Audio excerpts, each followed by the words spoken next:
4살, 6살 두 아들을 둔 30대 중반의 가정주부입니다. 이렇게라도 누구에게 털어놓지 않으면 제가 제명에 못 살 것 같아서 이렇게 사연까지 보내게 되었네요. 이런 건 처음 적어보는지라 조금 어색하긴 하지만 가벼운 마음으로 한번 들어봐 주세요. 제가 남편을 만나게 된 건 제 나이 27일 때입니다. 가난한 집에서 태어나 고등학교까지 마친 뒤 사원수 5명짜리 작은 회사에서 격리로 일하다가 지금의 남편을 만나게 되었습니다. 남편과는 지인의 지인을 통해서 만나게 된 사이로 남편 역시 비교적 작은 중소기업에 다니고 있던 평범한 회사원이었습니다. 남편은 남자다운 성격의 친구들을 좋아하는 사람이었어요. 무엇보다 당시에 저는 결혼할 나이가 되었다는 것 말고는 정말 어디 아무것도 가진 게 없었음에도 불구하고 남편이 그런 조건들은 따지지 않고 딱 저라는 사람 하나만 보고 결혼 뒤에도 조건을 따지지 않아서 고마운 마음까지 들더라고요. 결혼 당시 시어머니는 이미 돌아가셨고 건강이 안 좋으신 시아버지와 이미 결혼한 남편보다 5살 많은 신우가 한 명 있었습니다. 남편은 저에게 결혼해도 시아버지는 신우가 모실 거니까 걱정할 필요 없다면서 그냥 맨몸으로 와도 된다며 결혼하자고 하더라고요. 저는 순진하게 그 말을 믿었기에 남편만 믿고 결혼식을 올렸고요. 남편과 결혼을 하고 대충 반년 동안은 걱정거리 없이 행복하게 지냈습니다. 남편이 벌어다주는 월급으로 살림을 하는 게 이렇게 행복한 일인가 싶었어요. 하지만 얼마 뒤 남편은 돌연 이렇게 회사 생활만 해서는 부자가 될 수 없다며 자신만의 사업을 해야겠다고 하더라고요. 제가 갑자기 무슨 사업을 하려고 하냐니까 그런 건 차차 생각해 볼 거라면서 걱정할 거 없다고 하더라고요. 그러더니 일주일도 안 돼서 남편은 마음대로 상의도 없이 회사를 관둬버렸습니다. 그러더니 한 달이 지나도록 집에서만 놀고 있더라고요. 제가 이제 생활비도 없고 어떻게 할 거냐고 하니까 보채지 말라면서 자기도 다 생각이 있다고 짜증스럽게 나오더라고요. 솔직히 그때 결혼한 게 처음으로 후회되었고 늦기 전에 헤어져야 하는 거 아닌가 싶었습니다. 하지만 이런 상황을 제가 친정어머니한테 털어놓았지만 친정어머니는 오히려 저더러 이혼녀 딱지 붙이고 어떻게 살 거냐고 그러면서 그냥 꼭 참고 나 죽었어 하고 있으라더군요. 제가 기댈 곳은 하나도 없었습니다. 게다가 그러는 와중에도 몸이 자꾸 처지고 힘들어서 병원을 찾았더니 제가 임신 3개월 차라는 소식을 전해 듣게 되었습니다. 그러니 이제는 어떻게든 남편이 마음을 고쳐먹고 돈을 벌어오게 하고 가정을 지켜야겠다는 생각이 들었습니다. 남편에게 임신 소식을 알리니 그래도 아빠가 된다는 기대 때문인지 아니면 책임감 때문인지 사업한답시고 까불던 거 멈추고 어느새 금방 또 새로운 일자리를 구해서 출근을 하더라고요. 남편은 그렇게 제가 임신해 있는 동안은 또 그럭저럭 회사 생활을 잘 해나가는 듯 했어요. 하지만 남편은 상상 이상으로 끈기도 없고 성실하지 못한 사람이었습니다. 한 회사를 1년 이상 다니지를 못했고 그렇다 보니 좋은 직장에 다닐 수도 없었어요. 새로 다니게 된 직장도 전 직장하고 비교했을 때 벌 이상 큰 차이도 없고 엄밀히 말하면 결혼 막 했을 당시에 다니던 회사와 비교했을 때 오히려 더 적은 편이었는데 하지만 주변 사람들한테 으스대길 좋아해서 주머니에는 늘 돈이 있어야 하는 사람이었습니다.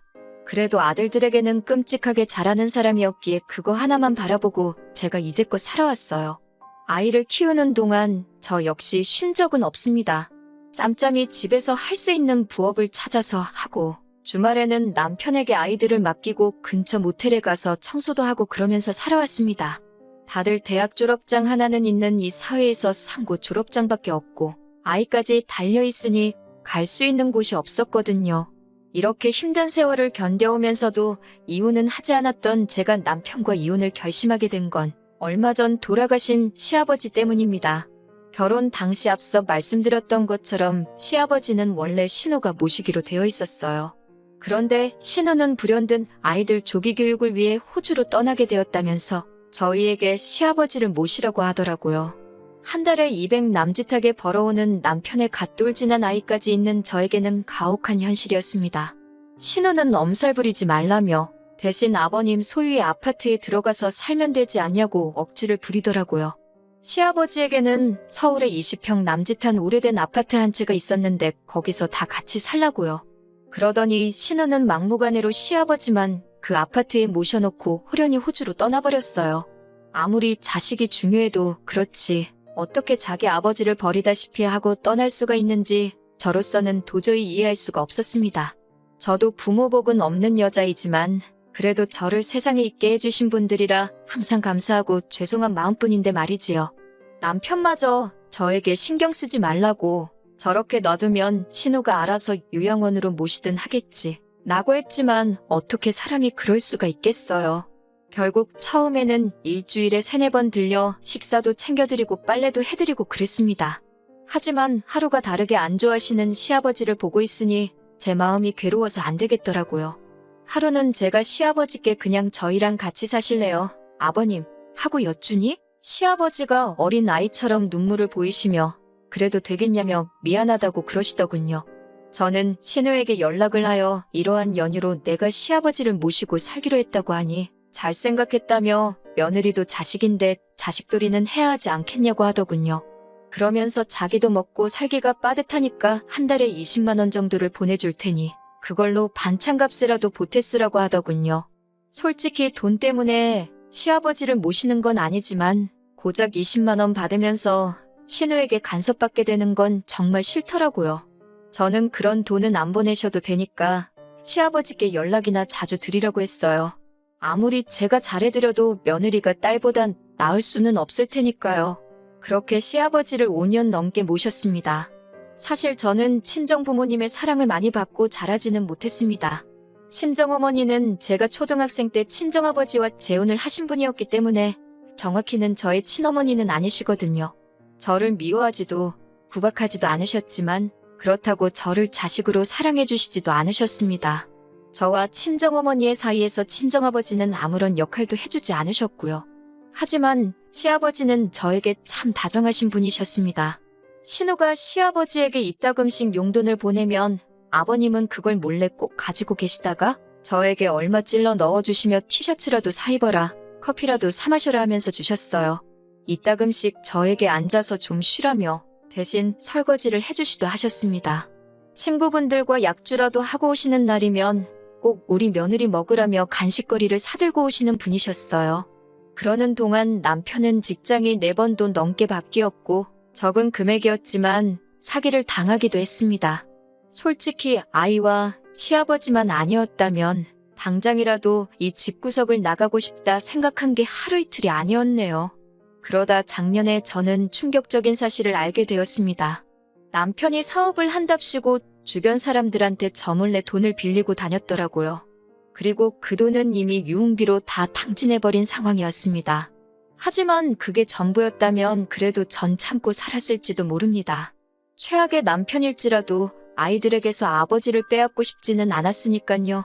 하지만 남편은 저 몰래 제가 아이들의 교육을 위해 모아둔 돈까지 이미 손을 댔더군요. 그 사실을 알게 된 순간 저는 더 이상 남편을 믿을 수도 의지할 수도 없었습니다. 아이들에게도 이런 아버지는 차라리 없는 게 나을지도 모른다는 생각이 들었고요. 하지만 헤어지면 애들은 어떻게 키우나 싶어서 이혼을 결심하기가 너무나 힘들었습니다. 그렇게 며칠의 시간이 흘렀을 무렵 시아버지가 저에게 하실 말씀이 있다고 하셨어요. 제가 무슨 일이냐 여쭈니 그동안 못난 남편의 못된 신우 때문에 고생이 많았지 라며 저에게 위로를 해주셨습니다. 평소에도 늘 저에게 고맙다, 사랑한다 말씀해주시던 시아버지셨지만 또 그렇게 위로를 해주시니 눈물이 왈칵 쏟아지더군요. 저는 아니라고, 괜찮다고, 그런 말씀 마시라고 했지만 시아버지는 별 볼 일 없는 집에 시집와서 고생만 한다며 저에게 몇 번을 미안하다고 하셨습니다. 그러더니 당신이 저한테 참 많이 의지하셨다면서 저에게 이 집을 주고 싶다고 하셨습니다. 낡은 아파트지만 그래도 저만 괜찮다면 주고 싶으시다고요. 솔직히 순간 많은 생각이 들었습니다.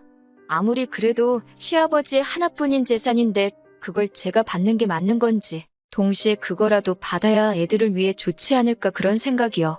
시아버지는 마치 제 마음을 읽기라도 하신 듯 이거 받고 우리 아들하고 헤어지라 하셨어요. 이 아파트 하나 있으면 그래도 혼자 애들 키우고 살만할 거라고요. 저는 시아버지께 정말 죄송하지만 그런 감사한 마음으로 받겠다 하고 그렇게 시아버지는 아파트 명의를 제 이름으로 바꿔주셨습니다. 물론 남편이랑 신우는 이 사실을 꿈에도 몰랐을 겁니다. 그리고 얼마 전 시아버지가 간암으로 돌아가셨습니다. 평소에도 지병이 있으심에도 불구하고 약주를 즐기셨거든요. 돌아가시기 며칠 전 병원에서 아무도 없을 때 시아버지가 저에게 말씀하시더군요. 당신이 간암인 걸 아셨을 때는 이미 손쓰기 어려운 상황이었고 저에게 꼭 뭐라도 해주고 싶으셨다고요. 그러면서 당신 돌아가실 때까지 며느리로 있어줘서 고맙다 하시며 이제 자유롭게 살라고 하셨습니다. 저는 시아버지 손을 잡고 정말 펑펑 울었습니다. 그게 시아버지와 마지막 추억이 될 줄은 정말 몰랐네요. 시아버지가 위독하시다고 몇 번의 연락을 해도 꼼짝도 안 하던 시아버지가 돌아가신 후에야 한국에 왔더군요. 호주에서 스시집을 하는 신우는 가게를 비울 수가 없었다며 시아버지도 다 이해하실 거라 했습니다. 그러면서 누가 묻지도 않았는데 자기는 딸로서 할 만큼 했다면서 이제 슬슬 재산 정리를 하자고 하더군요. 남편도 깔끔하게 아파트는 팔아서 누나랑 나랑 반반 갖자 하는데 두 남매의 대화를 듣고 있자니 정말 욕이 절로 나왔어요. 돌아가신 시아버지가 이런 이야기를 들으면 얼마나 슬프실까 싶었기에 저는 적당히들 좀 하라고 처음으로 크게 소리를 쳤습니다. 그러자 신우가 저더러 아니 돌아가신 건 우리 아버지인데 왜 남이 난리냐며 피 한 방울도 안 섞였으면서 오버 좀 하지 말라고 하더군요. 저는 이런 인간들과 더 이상 가족으로 살 이유가 없다는 걸 뼈저리게 깨닫게 되었기에 오랫동안 서랍 속에서 간직했던 합의 이혼서를 남편에게 주었습니다. 그러자 남편은 이제 짐도 사라졌는데 뭐가 불만이냐면서 저더러 지금 이혼하면 위자료고 뭐고 없다는 거예요. 자기 딴에는 시아버지 아파트 판돈을 제가 탐낼까 걱정하는 것 같았습니다. 저는 속으로 남편이 너무 한심했지만 남편에게 위자료 필요 없으니까 애들 양육권만 넘기라고 했어요. 그러자 남편은 좀 갈등하는 눈치였어요. 제가 애들 보고 싶으면 보여주겠다 하니까 신우는 야, 애 있으면 재혼도 못한다더라 하면서 애들 그냥 지들 엄마더러 키우라고 하라며 한 소리 거들더라고요. 그렇게 남편과 저는 이혼을 하게 되었습니다. 정말 다행스럽게도 신우는 스시집에 문제가 생겼다며 자기가 일단 호주에 다녀온다고 했어요. 신우도 동생인 남편이 못 믿어왔는지 아무것도 하지 말고 기다리라고 했더군요. 그리고 정말 멍청하게도 남편은 아무것도 하지 않고 지 누나인 신우만 기다리고 있더군요. 덕에 시아버지 아파트 명의가 이미 저한테 넘어온 줄도 모르고 남편은 저와 이혼을 해줬습니다. 3개월에 걸쳐서 이혼을 하고 난 뒤였어요. 신우가 호주에서 들어왔던 모양이에요. 그리고 남편에게서 연락이 왔습니다. 저더러 어떻게 이럴 수가 있냐며 처음엔 죽일 듯이 화를 내더라고요. 하지만 이미 1년도 전에 증여가 끝난 재산이라 남편이 할 수 있는 일은 사실 아무것도 없었습니다. 신우까지 합세해서 저더러 큰 자식이 둘이나 있는데 피도 한 방울 안 섞인 저한테 이걸 준 거냐고 말도 안 된다고 양심이 있으면 당장 토해내라고 성하였어요. 하지만 저도 더 이상 옛날처럼 한 번만 더 참자할 이유가 없었어요. 소송을 할 테면 하고 뭐 해보고 싶은 거 있으면 다 해보라고 나도 이번만큼은 내 거 안 뺏긴다고 강하게 나갔습니다. 그리고 시아버지가 주신 아파트는 재건축 허가가 나면서 가격도 많이 올랐더라고요. 지금도 남편과 신우에게서 핸드폰에 불이 나도록 연락이 옵니다만 저는 이제 아무것도 두려울 게 없어요. 아들 둘 데리고 혼자 몸으로 살아가는 게 쉬운 일은 아니겠지만 어디선가 시아버지가 저희를 지켜주시고 계실 거라 믿으며 열심히 살려고요.